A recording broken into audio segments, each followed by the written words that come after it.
सामान्य संस्कृत साहित्य का परिचय के अंतर्गत आज हम लोग नाट्य साहित्य के विषय में पढ़ेंगे।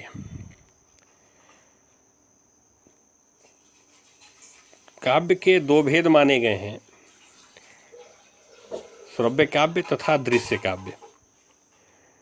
दृश्य काव्य को रूपक भी कहा जाता है। इसमें विभिन्न अभिनेताओं पर पात्रों को आरोपित किया जाता है, अर्थात काव्य की इस विधा में अभिनेता विभिन्न पात्रों की भूमिका निभाते हैं। अभिनेताओं पर पात्रों की भूमिका का आरोप होने के कारण दृश्य काव्य को रूपक भी कहते हैं। रूपक के 10 भेद माने गए हैं।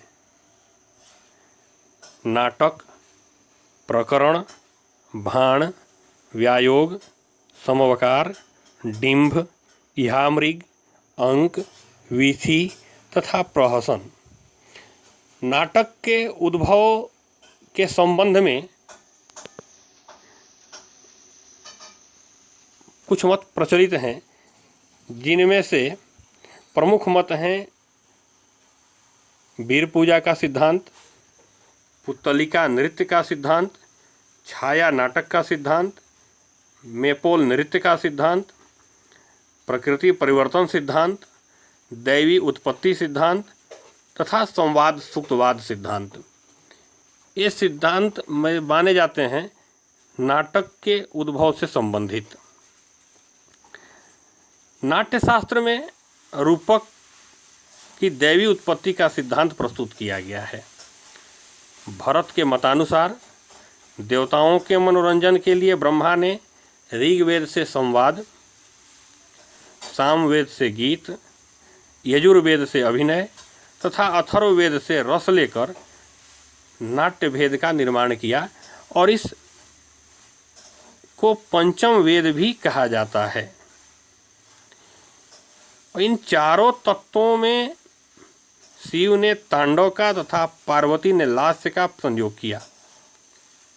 भरत के पुत्रों तथा शिष्यों ने अमृत मंथन तथा त्रिपुरदाह नामक रूपकों का इंद्रध्वज महोत्सव पर अभिनय किया। संस्कृत साहित्य में नाटकों की अत्यंत समृद्ध परंपरा रही है। भास, शूद्रक, कालिदास, भवभूति, भट्टनारायण संस्कृत के प्रसिद्ध नाटककार माने जाते हैं। भास ने 13 नाटक लिखे, उनमें से स्वप्नवासवत्तम नाटक सर्वश्रेष्ठ माना जाता है। कालिदास ने 3 नाटक लिखे और कालिदास के उन नाटकों में अभिज्ञान शाकुंतलम संस्कृत साहित्य का सर्वोत्तम नाटक माना जाता है। शूद्रक ने मृच्छकटिकम, भवभूति ने भगवान राम के चरित्र के आधार पर उत्तर रामचरित नामक नाटक का प्रणयन किया और उसमें करुण रस का बड़ा ही प्रभावशाली चित्रण किया है। इसीलिए भवभूति को करुण रस का कवि माना जाता है। संस्कृत नाटकों पर यदि दृष्टिपात करें तो कुछ विशेषताएं उसकी सामने आती हैं।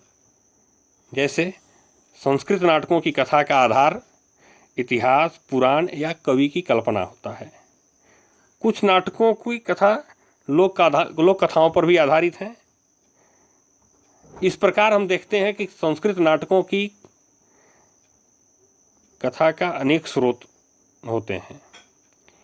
संस्कृत नाटकों में लौकिक पात्र भी होते हैं तथा अलौकिक भी। कुछ पात्र उन दोनों के बीच की कोटि के अर्थात अर्धलौकिक भी होते हैं। संस्कृत नाटकों के पात्र अधिकतर वर्गगत होते हैं, वे किसी एक वर्ग का प्रतिनिधित्व करते हैं। संस्कृत नाटकों में भाषा प्रयोग संबंधी विशेष नियम बनाया गया है। संस्कृत का प्रयोग उच्च वर्ग के पात्र ही करते हैं। निम्न वर्ग के पात्र प्राकृत आदि भाषाओं का प्रयोग किया करते हैं।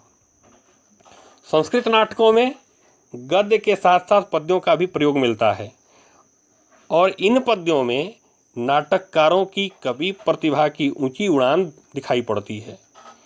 ये पद्य काव्यत्व की दृष्टि से महाकाव्यों के पद्यों के समान ही होते हैं। एक और गौर करने वाली बात यह है कि संस्कृत नाटक अधिकतर सुखांत होते हैं। दुखांत नाटकों की संख्या लगभग नगण्य है। इनमें संस्कृत नाटकों में श्रृंगार, वीर, शांत आदि रसों का सशक्त चित्रण मिलता है। संस्कृत नाटककार रस चित्रण की ओर अधिक ध्यान देते हैं, पात्र चित्रण की ओर उनका ध्यान कम रहता है। संस्कृत नाटकों में प्रकृति के एक से एक अनूठे चित्र मिलते हैं, उनमें वर्णनों की अधिकता मिलती है और ऐसी स्थिति में ऐसे स्थलों पर कथा का प्रवाह रुक जाता है। संस्कृत नाटकों का आरंभ प्रस्तावना से तथा अंत भरत वाक्य से होता है। संस्कृत नाटकों की कथा का विभाजन अंकों में किया जाता है। धन्यवाद।